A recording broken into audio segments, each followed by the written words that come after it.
வெள்ளிக்கிழமையுடைய நாள், அதாவது வெள்ளிக்கிழமையுடைய நாள் 12 நேரங்களாக பிரிக்கப்பட்டிருக்கிறது. அது நன்மையில அஜர் கூலிகள்ல ஏற்றத்தாழ்வோடு 12 நேரங்களாக பிரிக்கப்பட்டிருக்கிறது. அதிலே ஒரு நேரம் இருக்கிறது, அதுல ஒரு நேரம் இருக்கிறது. அந்த நேரத்தில் யார் ஒரு மனிதர் எந்த தேவையை கேட்டாலும் அல்லாஹ் தஆலா நிச்சயமாக அவருக்கு கொடுப்பான். எந்த ஒன்றை அவர் கேட்டாலும் நிச்சயமாக அல்லாஹ் கொடுப்பான்.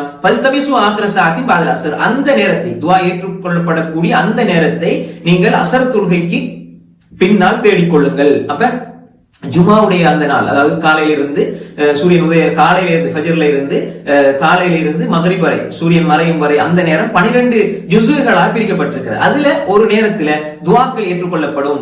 அந்த நேரத்தை நீங்கள் அசருக்கு பின்னால தேடிக்கொள்ளுங்கள் என்பதாக இந்த ஹதீஸ் பதிவாயிருக்கிறது. இது அபூதாவுல 1048வது செய்தியாகவும் நசாயில 1380வது செய்தியாக பதிவு செய்யப்பட்டிருக்கிறது. அல்லாம அல்பானி ரஹ்மத்துல்லாஹி அவர்கள் இதனை சஹீஹ் என்று சஹீஹ் அபீதாவுல எழுதியிருக்கிறார்கள். சஹீஹ் அபீதாவுல சொன்னார் அல்லாம அல்பானி ரஹ்மத்துல்லாஹி அவர்களுடைய இமாம் அபூதாவுத் ரஹிமஹுல்லாஹ் அவர்கள் தொகுத்த அந்த சுனன் அபூதாவுல வரக்கூடிய சஹீஹ் ஹதீஸ்ல மட்டும் அல்பானி ரஹ்மத்துல்லாஹி தொகுத்திருக்கிறார்கள். அதுல பதிவு செய்திருக்கிறார்கள் சஹீஹ் அபீதாவுல. இமாம் அல்பானி இதை சஹீஹ்னு சொல்றாங்க. இமாம் நவவி ரஹ்மத்துல்லாஹி அவர்களும் ஷாஃபி மذஹபினுடைய மிகப்பெரிய அறிஞர், அவருடைய மிக முக்கியமான ஃபிக்ஹ் அல் மஜ்மூல 4 ஜுஸ் 474 பக்கத்திலே இதை சஹீஹ் என்று சொல்லியிருக்கிறார்கள். அப்ப எனவே இந்த கருத்தை சொல்லக்கூடியவர்கள் இந்த ஹதீஸை ஆதாரமாக எடுக்கிறார்கள். இந்த கருத்தை தான் இமாம் அஹ்மத் இப்னு ஹம்பல், இமாம் இஸ்ஹாக், அதே மாதிரி இமாம் இப்னு அப்துல் பர் போன்ற மிகப்பெரிய அறிஞர்கள் எல்லாம் இதை வலுவானதாக சொல்கின்றார்கள்.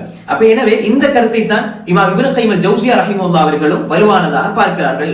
அப்ப எனவே இந்த ரெண்டையும் வச்சு பார்க்கும் பொழுது, இந்த ரெண்டு ஹதீஸ், மேல உள்ள நாம் சொன்ன ஹதீஸையும் இப்போது சொன்ன ஹதீஸையும் வச்சு பார்க்கும் பொழுது நாம் ஒரு அடிப்படையான ஒரு விஷயத்தை புரிந்து கொள்ள வேண்டும். இது அல்பானி ரஹ்மத்துல்லாஹி இந்த ஹதீஸ், ரெண்டாவது நம்ம சொன்ன ஹதீஸ அபூதாவுல நஸைல வரக்கூடிய ஹதீஸ் சஹீஹ் என்று சொன்னாலும் இதிலேயும் சின்ன பலவீனம் இருக்கிறது.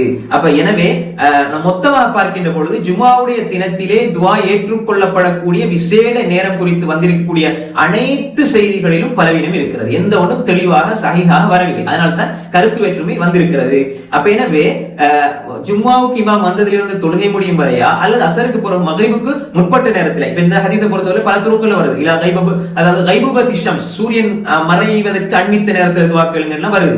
பல துருக்கள் வந்திருக்கிறது. எனவே ஒப்பிட்டு பார்க்கும் பொழுது இந்த ஹதீஸ் ஓரளவு நமக்கு கொஞ்சம் நெருக்கமாக இருக்கிறது. அதாவது அசருக்கு பின்னாடி மகரிபு கொஞ்சம் முன்னால் நம்ம கேட்கிற துஆ கொஞ்சம் ஏற்றுக்கொள்ளப்படக்கூடியது என்ற அடிப்படையில் இந்த ஹதீஸை வைத்து சில நவீன ஹதீஸ் துறை அறிஞர்களும் ஏனைய அறிஞர்களும் இந்த கருத்தை தான் வலுவானதாக சொல்கிறார்கள்.